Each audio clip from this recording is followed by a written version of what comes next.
ভূপেন বরাকে কথা দিয়েছিলাম যদি হাফিজ রশিদ আহমদকে টিকিট দেওয়া হয় তাহলে আমি কংগ্রেস দলে জয়েন করব। ওনারা তো টিকিট দিয়েছেন, আমি ইউডিএফ থেকে দল ত্যাগ করেছি। AIUDF দলে যোগ্য ব্যক্তির স্থান নেই। ধর্মীয় এবং ভাষিক সংখ্যালঘুদের নিরাপত্তা দিতে ব্যর্থ এই দল। AIUDF দল এখন ডুবন্ত তরী। এই দলের বিধায়কদের বক্তব্য শুনে মানুষ হাসি ঠাট্টা করে। এই বিস্ফোরক মন্তব্য AIUDF দলত্যাগী শামসুল হক বড়ভূইয়ার। তিনি বলেন, এবারের নির্বাচনে ধুবড়ীতে আজমল নিজে হারবেন এবং লোকসভায় AIUDF খাতাও খুলতে পারবে না। করিমগঞ্জ লোকসভায় কংগ্রেস একজন যোগ্য ব্যক্তিকে টিকিট দিয়েছে দাবি করেন কংগ্রেসে যোগ দেওয়া AIUDF এর হাইলাকান্দি জেলা কমিটির প্রাক্তন সম্পাদক শামসুল।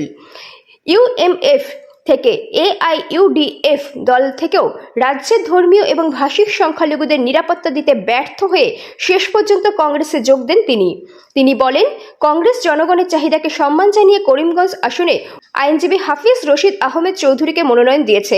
শামসুল বলেন, তিনি কংগ্রেসের আদর্শ অনুপ্রাণিত হয়ে হাইলাকান্দি AIUDF ছেড়ে এই দলে যোগদান করেছেন। চৌধুরী আইএমডিটি আইন বাতিল হওয়ার পর হাফিজ রশিদ আহমদ চৌধুরী নিজে ফিল করেছিলেন যে আসামের বাঙালির উপর নির্যাতন আসবে।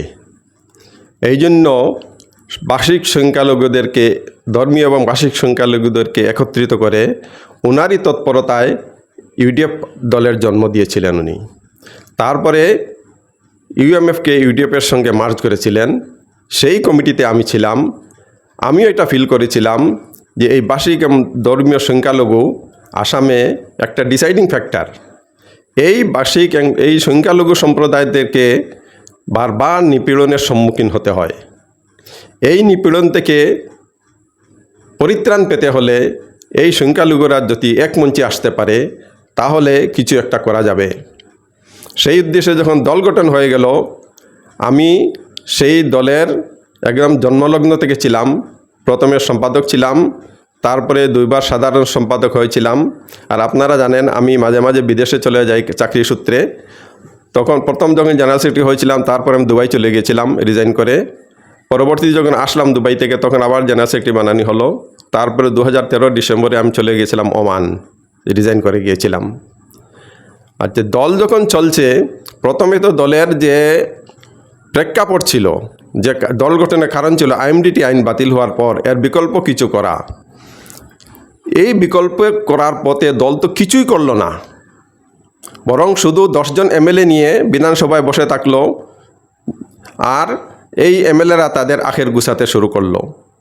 ভাবছিলাম হয়তো প্রথমবার দল কিছু সিদ্ধান্ত করতে পারেনি, পরবর্তীতে ভালো প্রার্থী দেবে, আমাদের নেতৃত্ব গঠন হবে। আমাদের বরাকবেলির ধর্মীয় ভাষিক সংখ্যালঘুর মেইন সমস্যা হলো আমাদেরকে নেতৃত্বহীন করে তোলা হয়েছে পরিকল্পিতভাবে।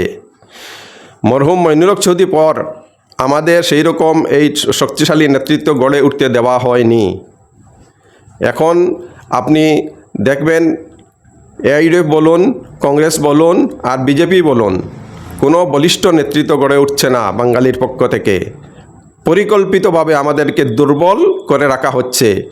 আমরা সেই দলকেন্দ্রিক রাজনীতি করি, সেটা আমাদেরই দুর্বলতা, আমরা না বুঝে করছি। আমাদের উচিত ছিল আগে নেতৃত্ব গঠন করে তোলা, আর সেটা করতে হলে পাবলিককে বুঝাতে হয়। সেই রকম পাবলিককে বোঝানোর কোনো গ্রুপ আমাদের নেই। জনগণ যখন বুঝে নেবে যে আমাদের নেতৃত্বের প্রয়োজন, দলের প্রয়োজন নয়, নেতা যদি আমার যোগ্য হয় সে যে দলে যাবে সে আমার কথা বলবে, যে দল সরকার করবে সে দলে গিয়ে আমার কথা বলবে। কিন্তু আমরা আগে দল সমর্থন করে বসি, সেই জন্য দলপতি যারা আছে তারা নিজের ইচ্ছা মতো প্রার্থীকে টিকিট দেয় আর আমরা বাধ্য হয়ে ওকে ভোট দেই। ভূপেন বরাকে কথা দিয়েছিলাম যদি হাফিজ রশিদ আহমদকে টিকিট দেওয়া হয় তাহলে আমি কংগ্রেস দলে জয়েন করব। ওনারা তো টিকিট দিয়েছেন, আমি ইউডিএফ থেকে দল ত্যাগ করেছি। অপেক্ষা করছিলাম ভূপেন বরাকে আসলে আমি জয়েন করব।